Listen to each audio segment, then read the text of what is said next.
बेर चढ़ाने का बड़ा महत्व है। यहाँ चढ़ाते हैं कि नहीं चढ़ाते? चढ़ाते हैं। शिवरात्रि के दिन बेर चढ़ाने का बड़ा महत्व है। और शिवरात्रि पर चढ़ा हुआ वो बेर उठाकर ले आइए और उस बेर को उठाकर रख लीजिए। मान लो किसी को उदर से जुड़ी हुई जब तकलीफ रहती है, पेट से जुड़ी हुई तकलीफ रहती है, पेट से जुड़ी हुई कोई भी प्रॉब्लम हो, अगर पेट से जुड़ा हुआ कोई भी रोग आपको लग गया और डॉक्टर की दवाई चल रही है, सारी औषधि चल रही है, जो शिवरात्रि पर आपने बेर चढ़ाया है वो बेर अगर आपके यहाँ रखा हुआ है, वो बेर उस रोग वाले व्यक्ति को खिला दीजिए। आधे घंटे के अंदर पेट का दर्द, पेट की तकलीफ, पेट का कैसा भी रोग होगा एकदम आराम लग जाएगा। उस बेर में इतना दम, इतना प्रबलता आ जाती है। शंकर को जो शिवरात्रि के दिन बेर चढ़ाया जाता है, भगवान शिव पर समर्पित हुआ वो बेर का इतना महाराज।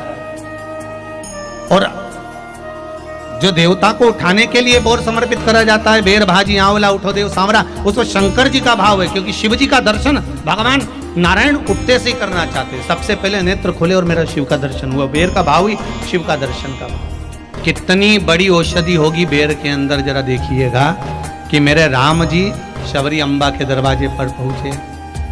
आप लोग भजन में लेते रहते हो, शबरी संवारे रास्ता आएंगे राम जी,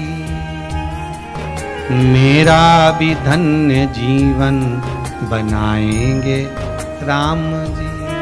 खट्टे हो चाहे मीठे हो आएंगे राम जी,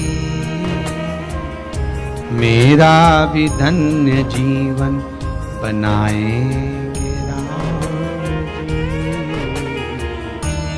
शबरी ने राम जी को बेर दिए, राम जी ने बेर खाया, प्रेम से खाया। याद आया पीछे लक्ष्मण खड़ा है, राम जी ने लक्ष्मण को बेर दिए, ले लक्ष्मण ये बेर खा ले। लक्ष्मण जी ने बेर लिए, लक्ष्मण जी ने बेर को देखा तो वो शबरी अम्बा अपने मुंह से झूठा करके दे रही है। लक्ष्मण जी ने बेर लिया, पास में रख लिया, फिर लिया, फिर रख लिया। शबरी जी राम जी को बेर दे, राम जी लक्ष्मण जी को बेर दे, लक्ष्मण जी वो बेर लेके पीछे फेंकते जाए। उठाए फेंका, उठाया फेंका, उठाया फेंका। अब कोई लक्ष्मण साधारण है? जब भगवान राम विष्णु हैं, लक्ष्मण शेषनाग हैं। शेषनाग अगर कोई चीज फेंकेगा तो क्या पास में फेंकेगी? उठाया फेंका, कोसों दूर जाकर गिरा। और वो बेर कब काम आया? जब लक्ष्मण जी को शक्ति लगी, बाण लगा, लक्ष्मण जी मूर्छा होकर जमीन पर पड़े। सुषेण वेद को बुलाया और वेद से बुलाकर पूछा कि लक्ष्मण कैसे उठेगा? तो कहा संजीवनी लेकर आओ। संजीवनी लेने के लिए भेजा। तब संजीवनी लेने के लिए जब श्री हनुमान जी महाराज गए, संजीवनी बूटी जब लेकर आए और लक्ष्मण जी को जो दी, तब राम जी पहचान गए ये संजीवनी कोई दूसरी नहीं है। लक्ष्मण जी को जो बेर खाने को दिया था वो बेर फेंक दिया था, उसी बेर की पत्ती है जिसको निचोड़ निचोड़ कर लक्ष्मण जी को खिलाना पड़ी है। तो राम जी रोते रोते बोले पहले ही खा लेता तो खाना नहीं पड़ती। कोरोना का टीका पहले ही लगवा लेता तो दादा निपटता ही नहीं। यहाँ तो सीधी सीधी बात है ना।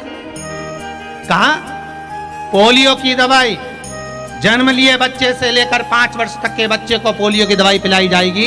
पोलियो की दवाई पियो तो हाथ पैर से विकलांग नहीं होगे। बोलो, बोलते कि नहीं बोलते? पियो विकलांग नहीं होगे। जो नहीं पिएगा वो हाथ पैर से विकलांग हो जाएगा। उसी तरह शिव महापुराण की कथा, जिसका जन्म नहीं हुआ, जो माता के गर्भ में है, उससे लेकर जो मर रहा है उस तक के व्यक्ति को सुनाई जाएगी। पोलियो की दवाई नहीं पियोगे, हाथ पैर से विकलांग हो जाओगे। शिव महापुराण नहीं सुनोगे तो काम, लोभ, विषय, आसक्ति से विकलांग हो जाओगे। इसलिए सुनो, ये सुनने का विषय है, इसको श्रवण करना, हमारे जीवन में उतार।